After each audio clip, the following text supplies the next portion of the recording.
मैले चाहिँ कुपाङमा balloon order गरेको थिएँ।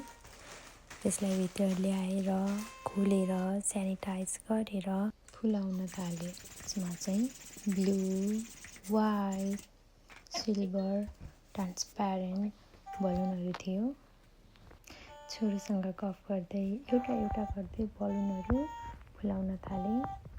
मैले काम गर्दा गर्दै छोरोलाई चाहिँ निन्द्रा आएछ। त्यसपछि के गर्ने भनेर सोचिरहेको थिएँ कि बलुन फुलाउनु पनि बाँकी छ, छोरोलाई सुताउने कि बलुन फुलाउने भनेर सोचिरहेको थिएँ। छोरोलाई एकछिन खेल न भनेर फेरि बलुन फुलाउँदै थिएँ। थुप्रो कामहरू बाँकी थियो, त्यही भएर मलाई चाहिँ जसरी हुन्छ सघाउनुपर्छ भनेर सोचिरहेको थिएँ।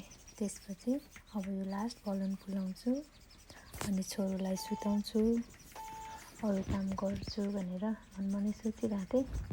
हेरिरहेको थिएँ अब कतिवटा बाँकी छ, के बाँकी छ भनेर।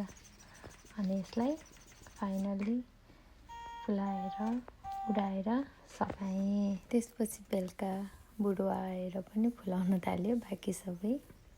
Is also enjoying this task. मैले चाहिँ बुढोलाई नै गराउनुपर्छ भनेर राखिरहेको थियो। अनि आएर सबै फुलाउनु भयो, तर ठुल्ठुलो फुलाउनु भएको थियो कि त्यो पड्किन्छ भनेर डर पनि लागिरहेको थियो। त्यसपछि झिल्झिलेहरू टाँग्यौँ मजाले के अब कस्तो हेर्दा पनि कस्तो राम्रो भएको थियो।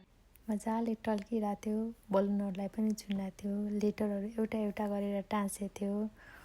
यस्तो मजाले देखियो कि त्यसपछि दिउँसो बनाएको खानेकुराहरू यसरी टेबलमा सजाएर यसरी फाइनल्ली चाहिँ हामीले छोरोको 100 डेज सेलिब्रेसन गऱ्यौँ। कस्तो मजाले डेकोरेसन भएको थियो कि हेर्दा पनि रमाइलो भएको थियो।